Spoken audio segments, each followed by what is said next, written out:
Well, 2 rounds down, we move on to the third. We arrive at Misano for the very first time of asking. Welcome back, one and all, to the Euroformula Open Championship for the 2026 season campaign. And once again in Italy, and it will be part of a 2-parter trip to Italy, as we do have Monza coming up later on in the season. The temperatures have been quite sensible. The sun has been shining, 24 degrees in the air. Track temperature at 40 degrees as well, with continuous rubber being laid down. Certainly conditions are a lot warmer track-wise in comparison to what we saw at qualifying this morning, with Euroformula kicking off proceedings here at the Italian circuit, here at the Adriatic. Now, in terms of the championship, things are starting to heat up for Rui Heng Ye. Top of the order with 138 points. But you never know, this could be the point in time where we start to see things change, with Javier Herrera becoming the first driver, aside from Rui Heng Ye, to take pole position this season. Only 2 drivers have successfully taken pole, Rui Heng Ye taking 2, once at Portimao, once at Spa, but now it's the young 16-year-old from Monterey's turn to light up the timing screen. So he'll be starting on the front row alongside Ye for this one. It's going to be a classic, I'm sure, folks. George Morgan here in the commentary box alongside me for all the festivities and fun. It's Chris Stevens. Hello, George. And yeah, youngest driver in the field out there on pole position. His first time here at Misano. He has got a very tall order, keeping the championship leader at bay over the course of the next 19 laps of racing, or 30 minutes, whichever we hit first. Some of these guys have raced here in Italian F4 or in Formula Regional, but others have not raced here before. There's a wide range of experience on this Misano circuit, which, according to the drivers, is going to be difficult to pass on, but we've seen that before in the Euroformula Open Championship, and if there's a car that's agile and nimble enough to do it, it's going to be the Dallara 324 for sure. But what a fascinating race and an interesting complexion we have ahead with young Herrera. BVM Racing on pole position in one of 2 home races for Giuseppe Misotti's squad, who believes he can win favour with the commentators by offering them cornettos, and he is absolutely correct. Well, who could turn down a cornetto? I mean, Javier Herrera does have some prior experience in Italian F4, also racing in the E4 Championship, but his statement piece last year was a run in the F4 Central European Zone, where he did take 3rd in the championship, rookie champion as well as a consequence of that campaign. Came in with a lot of promise. Giuseppe Mazzotti holds a lot of promise with this young man. After what we saw in Portimao, there were a lot of question marks. Obviously, it was his first time really properly racing inside the car. We saw that shining light peek through when we went to Spa-Francorchamps, and it looks like we're taking another step up this time. He did manage to achieve podiums last time in a couple of races in our last round, but now back this time on pole position, and this could be the cork being unpopped from the bottle, popped from the bottle, I should say.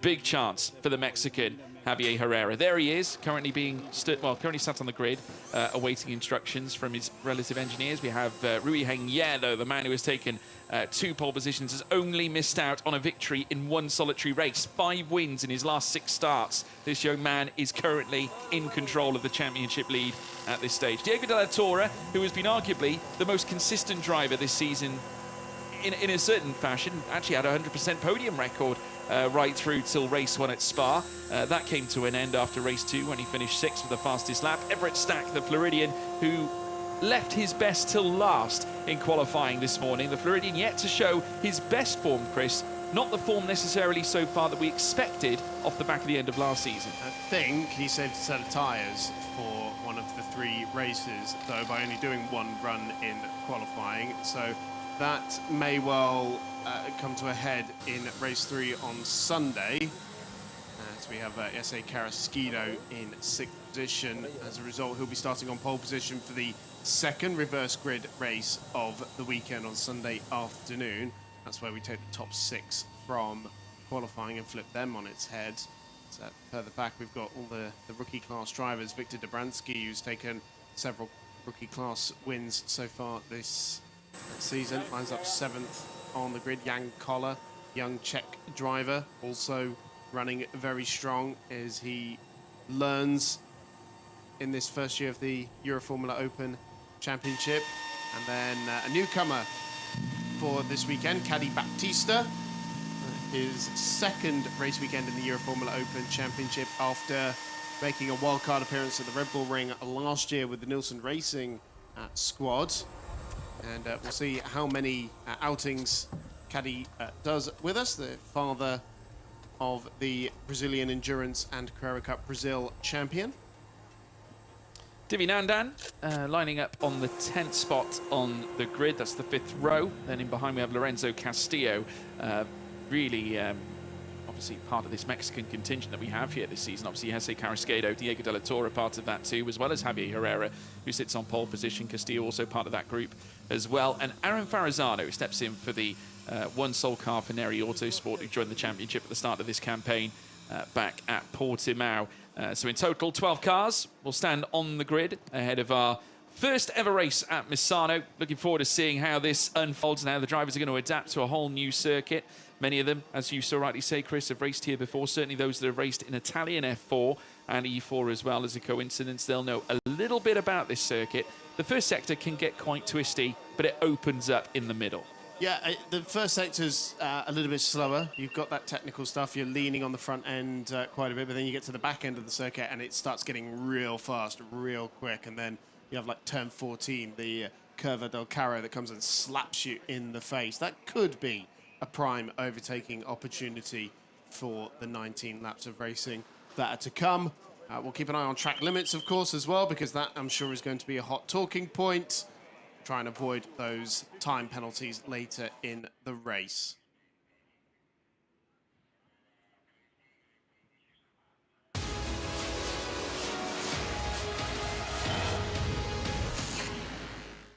Well, let's take you through the highlights of what happened last time out at Spa-Francorchamps. It was not so good a getaway for the BVM team, with one car left stagnant at the rear end of the field, but the rest of them carried on okay. It was a real tussle leading up through towards Les Combes and through Malmedy. Everett Stack right in the thick of the action. Jesse Carrasquedo locking up on the run down through towards bus stop as well, but he would continue his venomous fight with Diego de la Torre and Everett Stack. Eventually, a little bit of contact would lead to Carrasquedo barreling out of the race with punctures on his rear, or one of his rear tyres. They headed through then down towards Rivage. No one could stop or silence the man who would nail the victory, Rui Hengye, winning the first race at Spa. Race 2 then got underway. Plenty of side-by-side action, but it was a good jump from Castillo on the run down through towards turn 1. Diego de la Torre was trying to cover off those in behind, at the same time trying to land the attack, and also by equal measure the defence against the BVM Racing team also. He had quite the fight on his hands with those two in his rear. Everett Stack also being probed by BVM cars, was trying to hold them back at the same time. Victor Dobransky was also right in the thick of battle, but we witnessed de la Torre going off at Campus and Stavilo. But a wet race would end in yet another victory for Rui Hengye, his second of the Spa weekend. His third wouldn't be too far away either as they got race 3 underway. Certain drivers getting a better start than others. Castillo trying to keep Ferrazzano in behind as they made their way out of La Source. Later on, nose to tail, Stack with a very dynamic move coming through the Lavagnier chicane. One of the moves of the season so far as well, managing to unhook the place. Alessandro Famolaro came also under excruciating pressure from the Floridian, who made his move up the inside, coming through Blanchimont and dancing his way higher up the order. No one, though, could contest against Rui Hengye, a triple over the course of the weekend, 3 race wins out of 3. So this is how the Drivers' Championship now looks heading into the Misano round. Rui Hengye on 138 points, 49 clear of Diego de la Torre, with Alessandro Famolaro in 3rd place.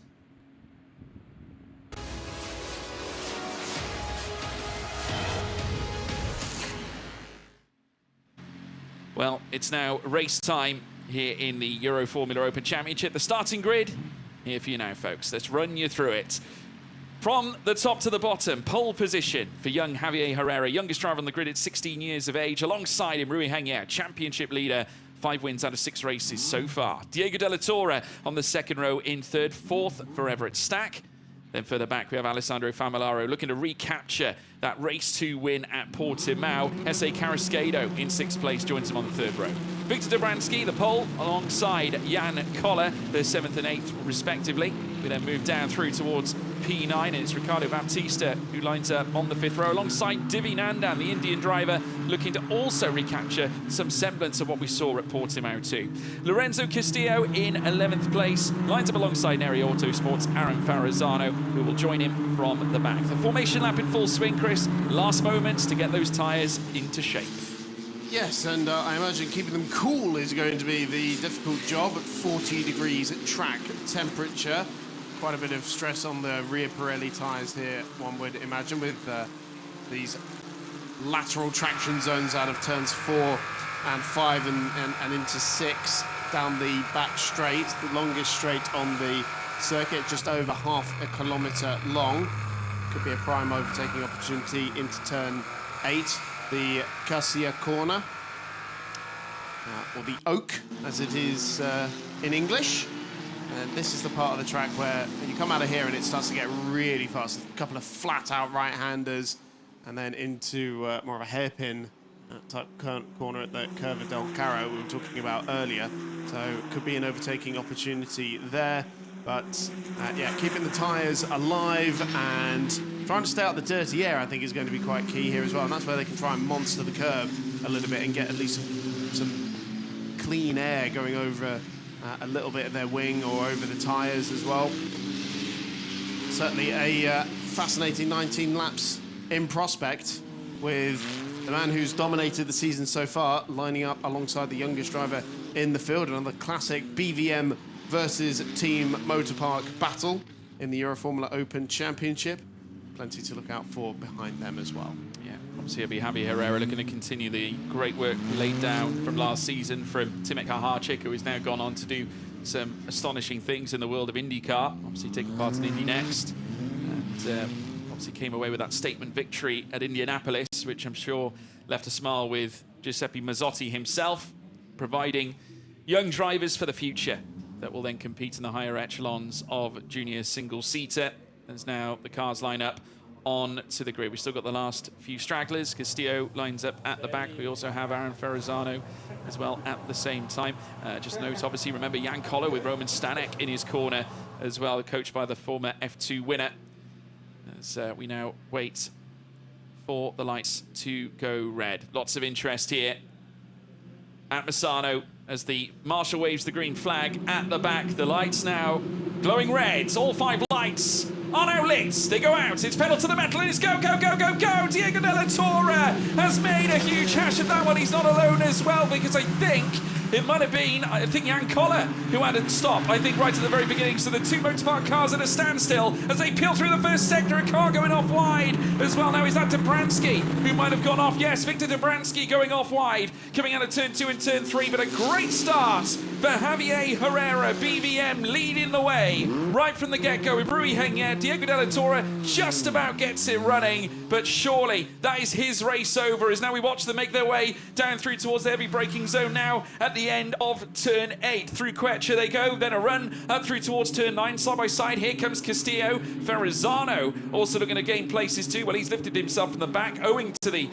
starts that did not go to plan for the likes of Jan Koller and also for the likes of Dobransky and Diego Della Torre, as they come nose to tail again. Castillo holding his own there ahead of Farrazano, but what a start for Herrera here, Chris, just what he needed. Yeah, absolutely, and good driving, good heads-up driving from Alessandro Famolaro, who's directly behind Diego Della Torre and managed to get around that stricken Motorpark car. Very nearly made contact with the pit wall, I think. That is significant drama for the car that is second in the championship.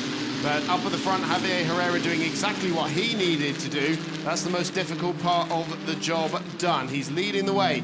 The exit of the last couple of corners here, playing devil's advocate with the track limits, and that was S.A. Karaskina going a little bit wide there, as was Divi Nandan out to the final corner. With the advantage for Herrera, nearly 7/10 of a second at the end of the first lap. Yeah, obviously still a few drivers struggling with that carbon clutch in places at the very start. It is a constant thing we do see generally at the start of a new season with new drivers that aren't necessarily used to the car in itself. But nonetheless, we have got a race here with Herrera.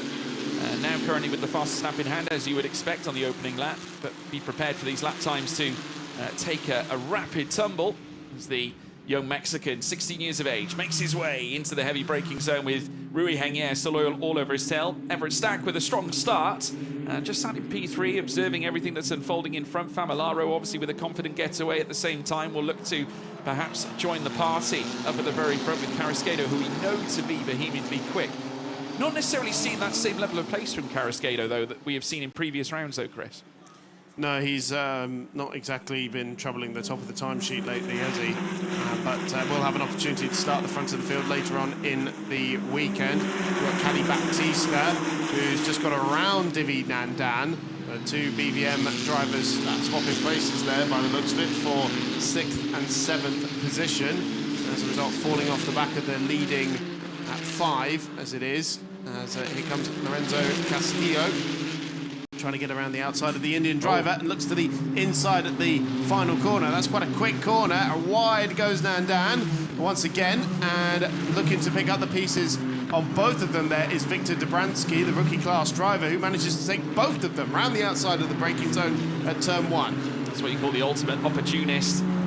Great work there for Dobransky, jumping past Castillo as well, who's now down into, well, up into P8, with Nandan dropping down to P9. Ferrazzano having a little look, taking a wider line than Divi Nandan. That is going to compromise Nandan's exit to a certain degree, but I think he's just got enough in hand in order to keep the Neri Autosport driver from effectively making a move as they head down through towards Quercia once again. There is Familaro, the Venezuelan talent who went on to win race 2 back at Portimao, an emotionally charged victory for the young man who's looking to, in lieu of what looked to be perhaps the end of his time in motorsport as a driver, managing to recover his career somewhat and arriving into a brand new campaign such as this and winning your first race as well back at Portimao in the very first round of the season is so important.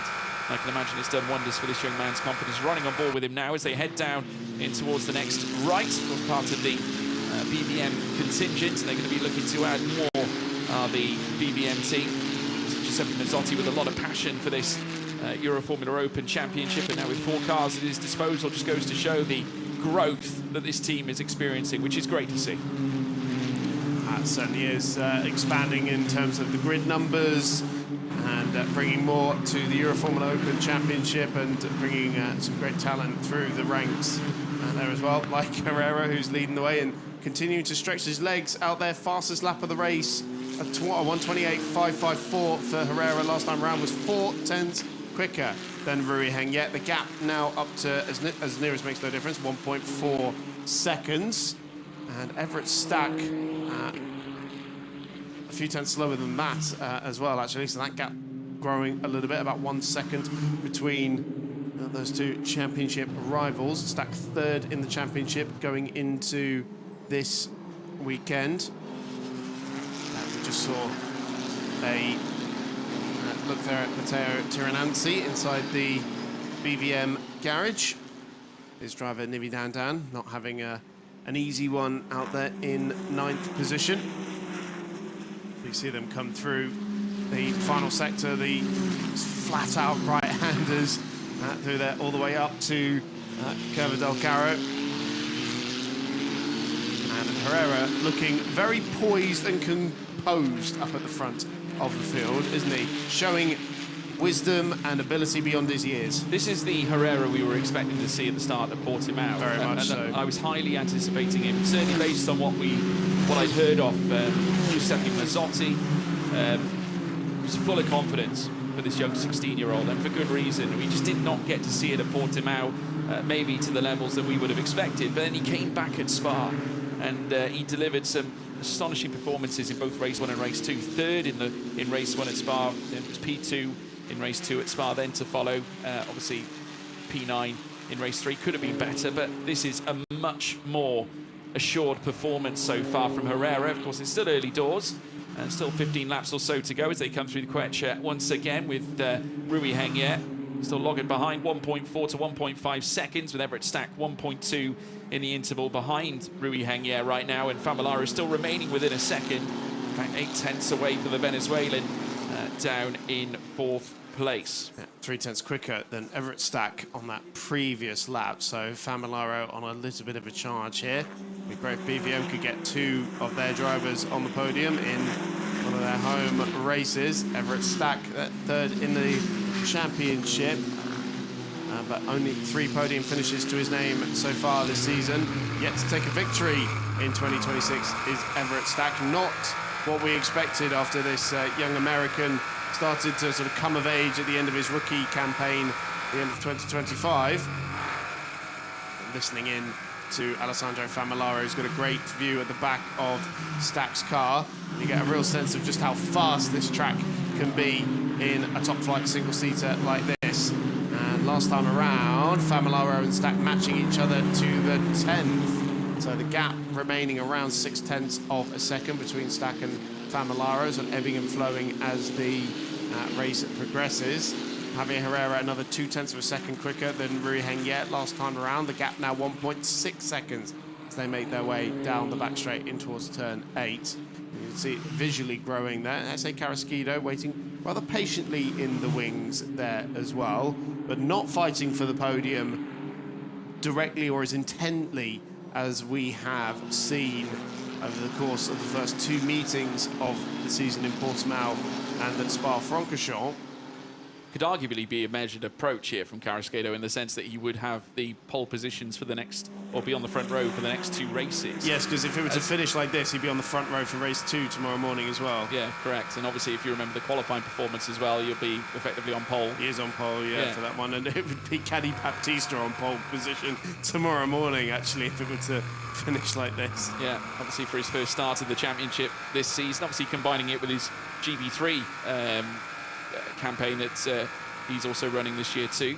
Yeah, with XL Motorsport he is with out there, which is nothing to do with spreadsheets, I'm told. No, not quite. Nothing to do with Microsoft, everybody.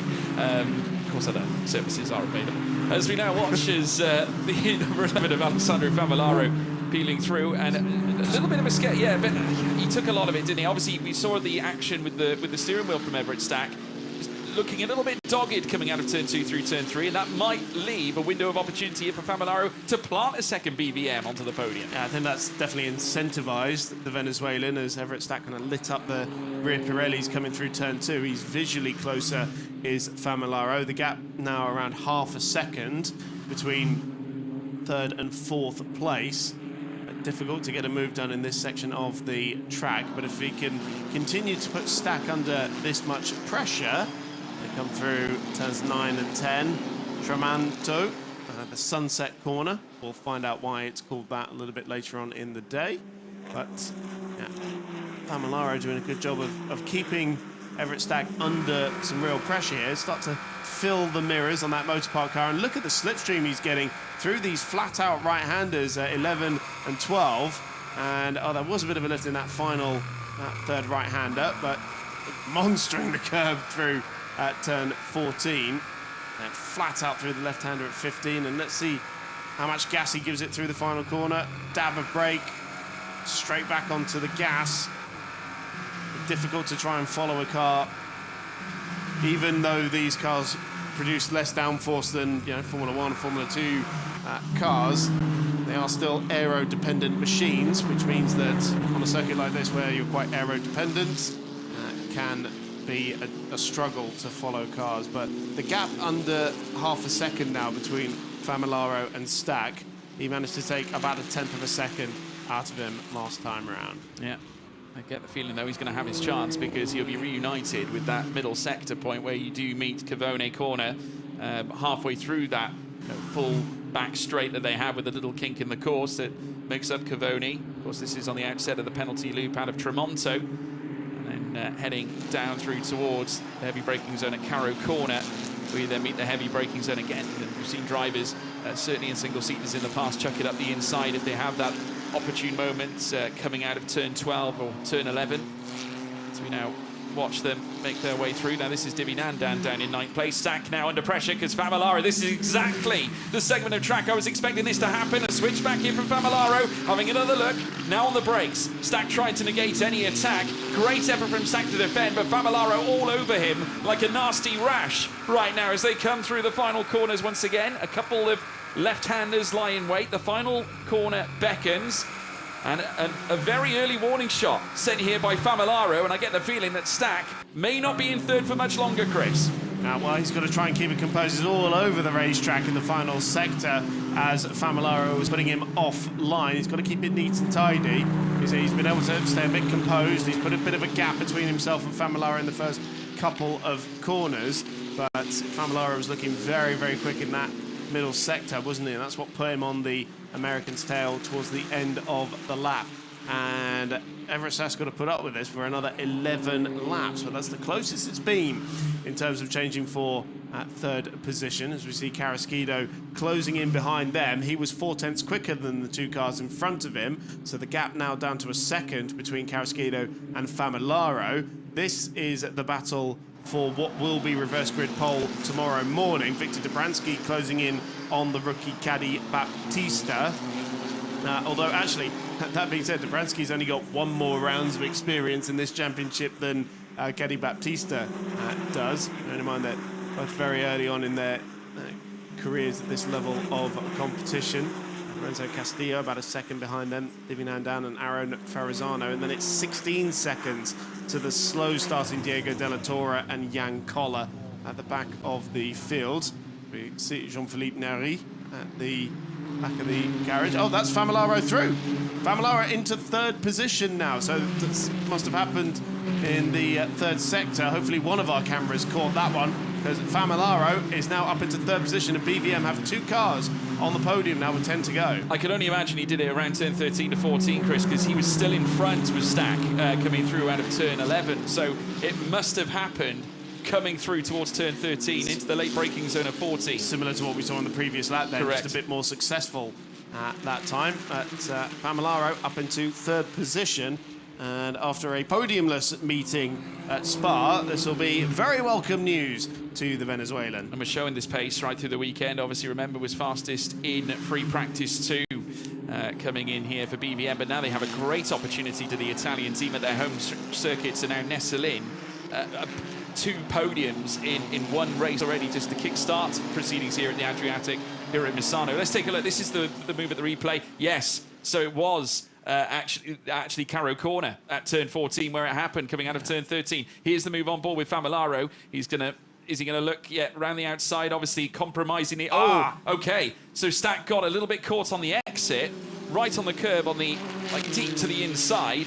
It hampered his exit and therefore opened the door for Famularo. Yeah, big dap of Oppo there for Everett Stack, right in the middle of turn 14. So that opened up the door for Famularo, who had already opened up the corner. Stack was defensive on the way in, so Taito going into the corner, probably monstering the curve a little bit too much in his eagerness to defend the position, and that's opened up the door for Alessandro Famularo to go through. Lovely stuff, as Caddy Baptista and Victor Dobransky now do battle over 6th position. So this isn't just for points, remember this is for reverse grid pole position for race 2. And Baptista was struggling with the rear end of that BVM car coming out of turn 2, lighting up those rear Pirellis a little bit, much as we'd seen there with Everett Stack. And so that will incentivize Victor Dobransky, who is a full season driver in this championship, the 19-year-old from Krakow, who was in Spanish F4 last year, is living in Spain at the moment, and well wide out of turn 8 there. That is track limits. It's the curbing that is being used as the track limits here, so you will see them go beyond the white line, but with so many flat and wide curbs at many of the racetracks we visit now, then the curbing is a much more simple indicator of track limits. Takes a bit of pressure off of race control. As long as they've got 2 wheels on that curbing, then they're okay. Bransky looming closer and closer to the back of Baptista now. It was a bit of an uncomfortable run there for Baptista through turn 12 and 13, and in fact I must say Dobransky looks like he's on the offensive and getting another and a much better run coming out of the final corner. Went rather deep there, did Baptista, and he might leave this on a plate here for Victor Dobransky. Goes around the outside now, coming through turn 1, turn 2, committed to the inside now. He on the locks escape, but locking out the brakes. Off goes Baptista, but he will rejoin the circuit in front of Victor Dobransky. So the pole will have to go again, but still, the warning shot fired against Baptista this time over that last lap. And Lorenzo Castillo now rides on Dobransky's tail. Fair play to Baptista taking to the escape road there, probably saw the lock-up in his mirrors and decided he was going to bail before the motorpark car slewed into the side of him. We're going to get another look at it. And it's a great move, and it was going to work right up until the lock-up. The lock-up happened there. And so, yeah, because of that lock-up, he did push Baptista off the racetrack. So that's a fair cop there for Baptista to try and cut across the chicane. Well, I don't think they crash. Yeah, exactly. I don't think race control will look dimly on that whatsoever, and Frank Dobransky can't either. He may well do because he's a racing driver, but he doesn't really have a leg to stand on there. No, I think obviously it's either that or they crash, and I think out of the two options, I thought Baptista played his cards very well. Very much so. And that was a cracking run as well. Remember, no push to pass, no DRS, no energy management, anything like that. No overtaking aids in these cars. It is pure, unbridled racecraft. And that's probably the most important thing that these young drivers can learn, because as soon as they do end up getting into Formula 3 and Formula 2 and whatnot, then well, they get all these extra gubbins to try and help them do it. And if you can teach them pure, unadulterated racecraft before they get into that element of racing, then I think they're all the better for it, personally. Well, it's all about preparation. It's exactly what the Dallara 324 chassis is designed to do. If you look at the history of drivers that have come through this series and then gone on to compete in the realms of FIA Formula 3 and FIA Formula 2, it certainly has revitalised young talents. I mean, we look at what happened to Oliver Goethe, obviously arrived in, and off the back of some tricky runs in prior championships, just his story wasn't necessarily going to plan, but all of a sudden ignited a furious 2022 campaign and achieving actually the most points in a single Euroformula season with 473 in total back in that year. And then since then, obviously, we can talk about Timothy Kaharczyk and what he's currently doing in Indy Next. Really phenomenal. And of course, we've had swathes of top talents that have arrived since 2014 into this series, with the likes of Felipe Drugovich with the all-time wins record in a season with 14 against his name back in 2018. Of course, we all know his story, don't we, folks? As now we see the drivers make their way through the final corners once more. Victor Dobransky now looking to perhaps take another shot at Baptista this time. And he'll be hoping the lockup doesn't prevent him making the necessary move here. But he may choose to opt for it. Maybe coming through the back straight like we've seen from other drivers already. Of course, Everett Stack was on the wrong end of one from Famularo earlier on, hence why we have two BVM cars inside the top three. They now charge through that first sector and now in towards sector 2 with Castillo just enjoying the show. That's continuing in front of him right now. They're going to head down through towards the Quercia corner where they'll meet the hairpin, and then it's back on the power leading through towards turns 9 and 10 at Tramonto. And there is the young Mexican as part of 4 Mexican drivers we have on the grid this season. Yeah, there's one of them out there at the front at the moment. Nearly 2.5 seconds to the good now over Rui Hengye. Just looks effortless for him, doesn't it? Such a confident drive this has been from Javier Herrera. Coming of age moment, this, isn't it? Really is. And this is the type of performance that really opens up a driver's championship. And you can only imagine if this is the pace that he has. I mean, look out the rest of the grid for the remaining 2 races of the weekend as well, because Giuseppe Mazzotti is, as we said, coming into this season, placed a lot of faith in this young driver. And obviously with the likes of Famularo winning in race 2 at Portimao, they are set to take the fight to Motor Park again for yet another season. It's just a shame that he's 91 points back from the race, from the championship leader. A lot can happen though, and it can. We're only on the 3rd round. We are only on the 3rd round, and it is 3 races a weekend, so there's a lot on offer. But yeah, that's quite the deficit to have to try and overcome. I mean, if you look at Timothy Kaharczyk back last season, I mean, his wins obviously came at Spa eventually, but obviously the first round at Portimao didn't go to plan with the I don't think he was 91 points back. Not quite as much as that, as we see another look here for Dobransky. Once again, just obviously tired of waiting in behind Baptista. They're still pursuing after him right now, and his best chance might still yet come, because they're heading through the segment of corners now before they light up down this back straight. And if he can get the same level of toe that Famularo had on Stack not too long ago, then maybe this will work out for his benefit this time. Not quite able to get close enough here this time for a move down in towards Caro Corner. And Dobransky, generally, the latter sector has favoured him, coming through the final couple of corners, heading down the long straight. Of course, if you remember, it was the run down through towards turn 1. Slight swapper there for Baptista, just twisting the wheel side. We just saw that rear end just move a little bit. So they cruise through towards the final corner. Once more, 4 laps to go. As we're seeing it, Herrera still cruising with the fastest lap as well.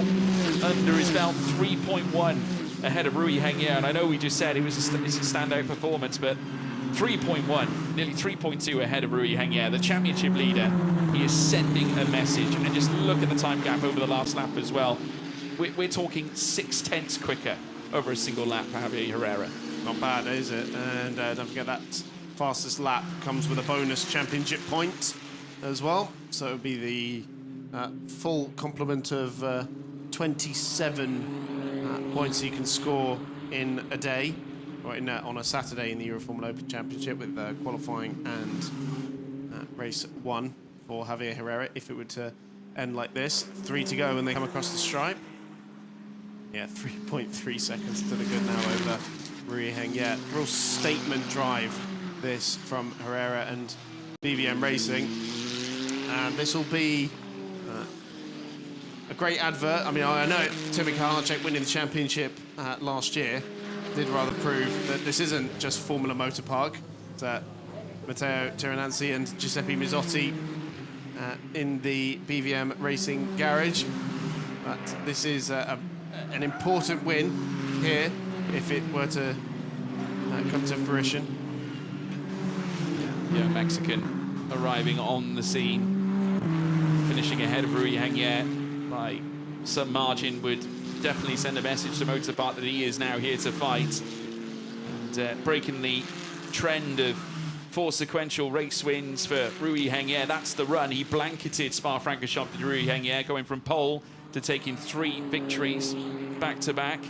And of course, you can add the race 3 at Portimao to that to give him that 4 in a row.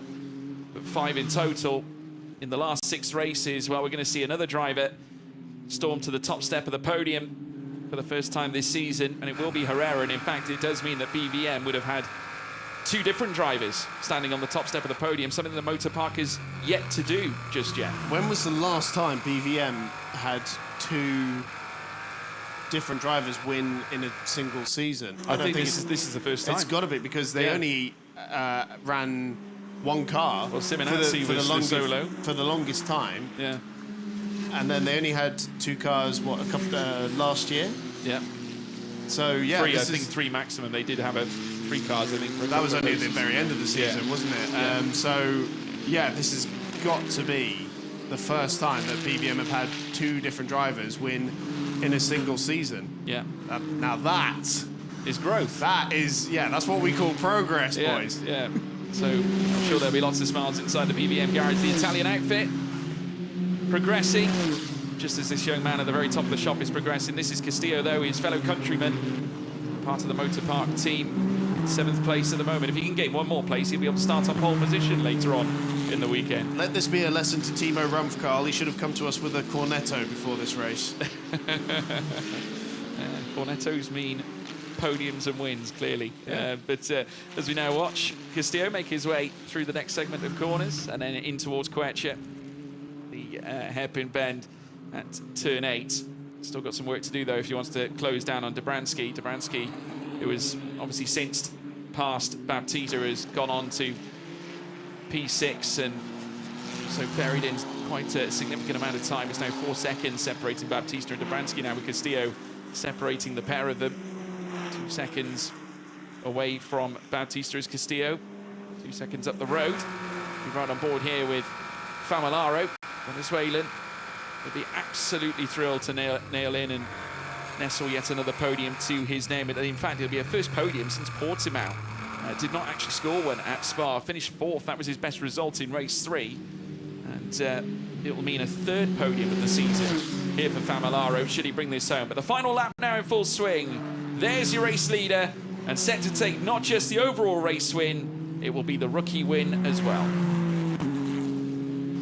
Incredible drive here from young Javier Herrera, the 16-year-old, the youngest driver on the grid, only his second year of car racing, his first time here at Misano. He's about to make history for BVM Racing, and probably has got to be up there as one of the youngest drivers ever to win a Euroformula Open Championship race. We'll have to dig that one out of the stat book. I'm sure Alfredo will help us out with that one.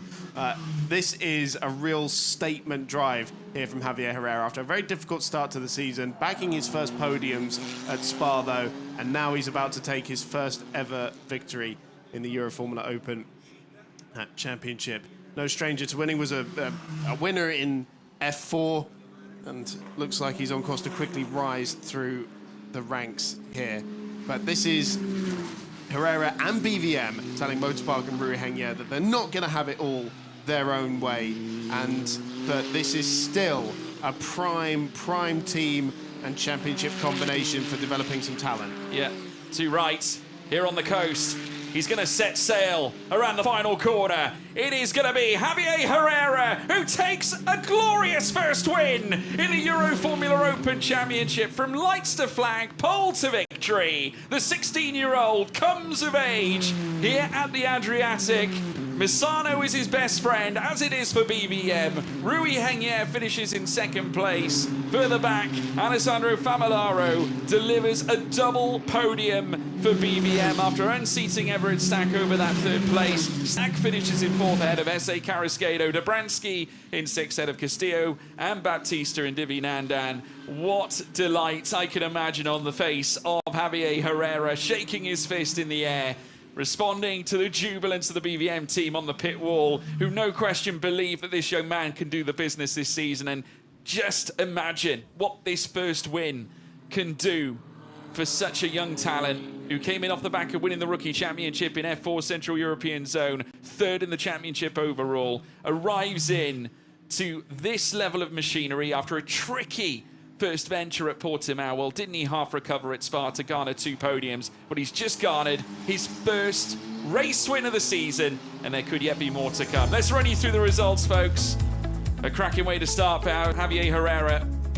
The young 16-year-old from Monterrey in Mexico takes victory here at Misano, ahead of Rui Hengye in second place. Alessandro Famolaro third ahead of Everett Stack. S.A. Carrasquedo in fifth ahead of Victor Dobransky. And Lorenzo Castillo ahead of Ricardo Baptista. And Divi Nandan in ninth. Darren Ferrazzano reigns out the top 10. P11 for Diego de la Torre after the start that did not go to plan. Same for Jan Collett. This is what it's done to the championship, folks. Let's see how the points have been divvied. It is Rui Hengye still in control. 67 clear, though. Diego de la Torre currently joint on points with Alessandro Famolaro, who moves into second now after scooping up the podium. Everett Stack in fourth. Javier Herrera now on 74, 2 behind Stack, getting closer to the front bunch. But just imagine, we have got 2 more races to bring you this weekend. So plenty of opportunity for Javier Herrera to deliver the goods for BVM this weekend. They're going to come into Parc Fermé now, and you can only imagine the scenes as now Javier Herrera drives the Dallara 324 chassis up to the P1 board. The helmet visor gets lifted up, the wheel detached from the front of the cockpit. He'll lift himself out, and I'm sure this is going to be a great feeling for this young 16-year-old. So much passion. We heard him in his interview as well after qualifying, just how happy he was and how much effort the team had put in. Well, this is what it means. It's victory number 1 for Javier Herrera. More to come from this fantastic young talent. Celebrations there with Matteo Corsani, his race engineer. Superb drive here from Javier Herrera. Celebrates in Parc Fermé. I'm sure that will be the first of many to come this season. That looked like an unstoppable combination in that race, didn't it? Certainly bodes well for races 2 and 3. He's going to have to do it the hard way. He'll be starting 6th in both races. Nothing wrong with his pace, though, Chris. No, absolutely not. And it's worth saying because Baptista did end up losing out to Dobransky at the end of that race, so he will be starting on pole position for race 2 tomorrow. Big hugs there with Javier Herrera. Yeah, fabulous talent. I'm sure there'll be more to come, and we talk about coming-of-age moments. That will be a coming-of-age moment for any driver his age, 16 years, such a tender age as well, so much learning, and he'll be a sponge to everything right now as a young driver. Incidentally, Baptista managed to put together his personal best over that last lap, and it was just a shade quicker than Herrera's last lap as well, with the 1:29.3, but the fastest lap did go Herrera's way with the 1:28.5. Which is a sterling performance. Maximum points, all 27 of them that you can score on a Saturday. Doesn't get much better than that, really. No, perfect day. Absolutely perfect day. And amazing stuff. Let's run you through the top three. Alessandro Famolaro bringing third place home.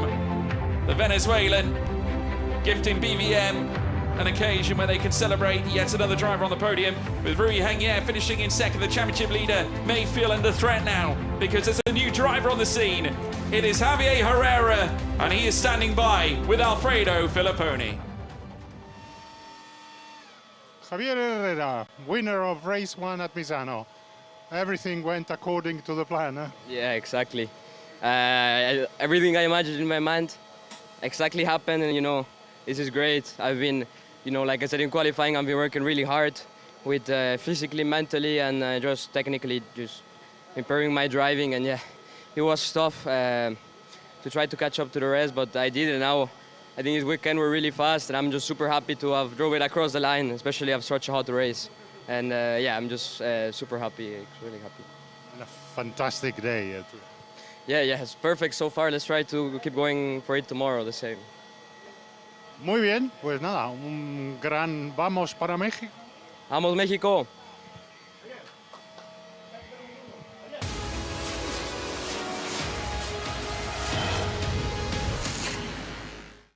Well, let's run you through the highlights, folks, of a race that was just purely calculated for Javier Herrera. Not a great start, though, if your name is Jan Koller or indeed Diego de la Torre, both stagnant right at the very start. And we would lose Dobransky as well very early on. Of course, he would get caught up with the chaos that would unfurl going through the first sector as they made their way out of turn 3 and heading down through the back straight. Of course, it would be Herrera who would eventually check out, leaving Rui Hengye behind as they made their way through the middle sector. In behind, Alessandro Famolaro was then clocking all over the back of Everett Stack, but there was plenty of mishmashing going on further back with Verrazano coming toe-to-toe with Lorenzo Castillo.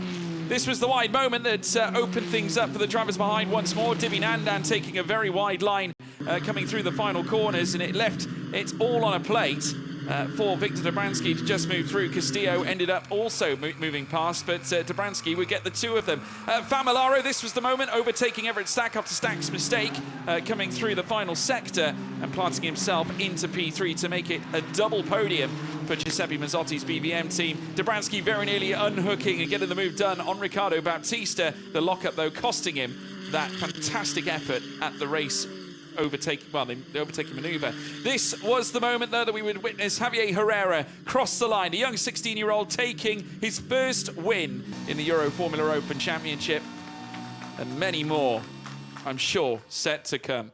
So we have the podium celebrations, well, smiles on the face of Alessandro Famolaro, and for good reason. BVM have a lot to celebrate here, Chris. They certainly do. The first time in the team's history that two different drivers have taken victory in a single season.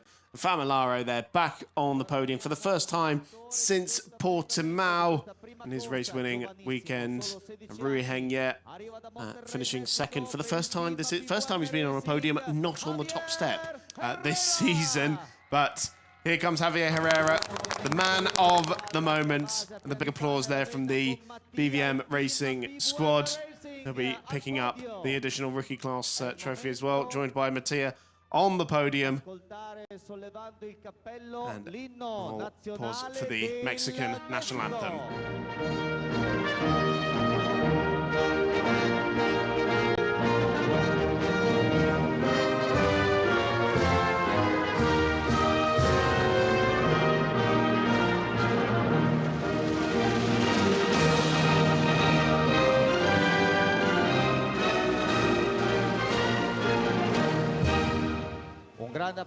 A moment of intense pride, I'm sure, for Javier Herrera. Giuseppe Mazzotti watching on, Sure, we'll be hoping that there'll be more of these moments to come.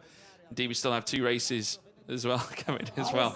Alessandro Favolara gesturing to Herrera. He'll claim the first trophy, and you could just tell what that P3 means. Obviously maximising, I think, his performance in that opening race, as the Dallara representative presents the second place trophy to Rui Hengye, who's getting far too used to winning the first placed ones here in the first half of the season. He'll have to wait though, because Javier Herrera has got this one, and this is going to be an important one as well. He can't go away because he's going to have to come back for the rookie winning trophy at the same time.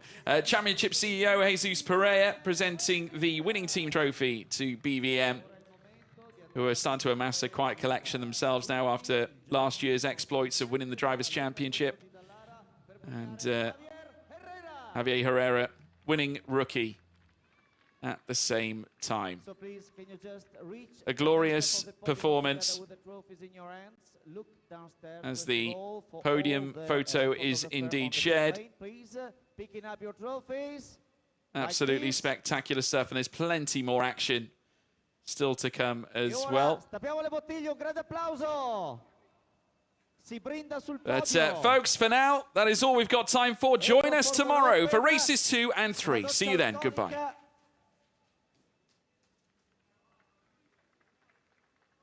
Sorpresa